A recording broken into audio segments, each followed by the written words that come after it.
This video will be about the perfect tenses. First things first, the present perfect simple. When we're talking about the present perfect simple, it's important to talk about the time level first. So for example, when you have a present simple tense, you have a present time level. Dus het speelt zich af in het heden. For example, the train leaves at 8 a.m. De trein vertrekt om 8 uur 's morgens. Het speelt zich af in het heden, in het nu. Het is altijd zo. Then the past simple is in the past time level. For example, she turned 21 last year. Ze werd vorig jaar 21 jaar. Dat is volledig voorbij, past. But when we talk about the present perfect simple, for example, I have seen that movie, betekent ik heb die film gezien. Ik heb gezien, dan spreek je over een voltooid deelwoord. Een zin met een voltooid deelwoord speelt zich meestal af in het verleden, dus present perfect simple, past time level. Then, how do you form the present perfect simple? In positive statements, for example, Mum has made pudding, then mum is your subject, has comes from the verb to have in the present simple. And made is your past participle, de voltooid deelwoord. Then you have, in positive statements, subject plus present simple of to have plus past participle. In negative statements, for example, in the sentence, I haven't seen that movie, I, again, your subject, have, present simple of to have, not, plus seen, your past participle. So subject, present simple of to have, plus not, plus participle, plus past participle. So positive statements, positieve zinnen, mededelende zinnen, negative statements, ontkennende zinnen, negatieve zinnen. Then, inversion questions, dus zinnen waarbij je persoonsvorm voor het onderwerp komt. For example, in the sentence, has she dyed her hair? Heeft zij haar haar gekleurd? Has is your present simple of to have. She is your subject. And dyed is again your past participle. In question word questions, dus vraagzinnen, zinnen met vraagwoorden of wie, wat, waar, wanneer, hoe. Dus de 5 W's en de H die jullie misschien wel kennen. Where have you been, for example? Then where is your question word? Have is the present simple of to have. You is your subject, and then been is your past participle. So again, question word plus present simple of to have plus subject plus past participle. Then it's important to talk about a difference between for and since. For is used with a period of time, dus een periode in de tijd. For example, I haven't seen her for months. Ik heb haar al maanden niet meer gezien. And since is used with a starting point in time. So for example, I haven't eaten since this morning. Ik heb sinds deze ochtend al niet meer gegeten. Then let's talk about the use. There are 4 uses of the present perfect simple. So the first one here, in the sentence, for example, I have never been to China. I have never been to China. It's an action that started in the past when I was born and it lasted up to now.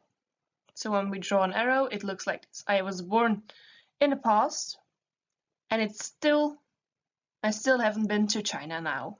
So the use here is an action that started in the past up to now. The second use then, I've spent too much money this month. Again, this month started in the past because we were already a bit further in the month. But the month isn't over yet, so it still goes on in the present after the now. So it looks like this when we draw an arrow. The month isn't over, but it started in the past. So, an action in an incomplete period of time. Een actie in een onvoltooide tijdsperiode. Bijvoorbeeld this month, this year, this day. Then, she has just cleared the table. When did this action happen? If this is now, the action happened here. Just before the noun. It's a recent action. Ze heeft dat net gedaan. We zijn nu en ze heeft dat net pas gedaan. So I can smell it. She has made pancakes is an example of the last use. If you can smell it, it happens somewhere between the now and the present. And she has made pancakes is then a past action. So your smell is here your red star, and the action that she has made pancakes is your blue lightning. So you're interested in the result of a past action. The result is that you can smell it, that she has made pancakes in the past. Or for example, another example sentence is, oh look, she has broken her leg, because you can see that she's wearing a plaster.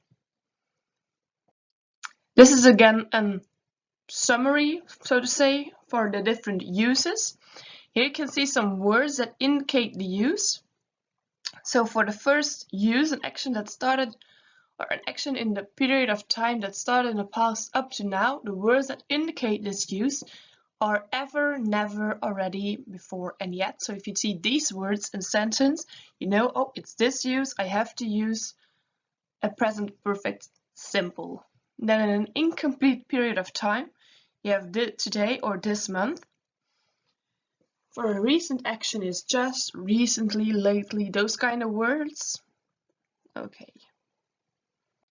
Okay, I've said in the beginning of this presentation that the present perfect simple is a tense that is on the past time level, and the past simple is one too, but the difference is the use of those tenses. So the past simple is used for actions that are completely over. For example, we bought a puppy last summer. Last summer is over. Vorige zomer, dat is volledig voorbij. Er komt een nieuwe zomer aan. We zitten nu in de lente. Dus volledig voorbij. En die present perfect simple, die acties die zijn nog aan de gang of die zijn net gebeurd. So the action is completely over with the past simple. Then the present perfect continuous. Since we have a present simple and a present continuous, it's also logic, so to say, that we also have a present perfect simple and a present perfect continuous.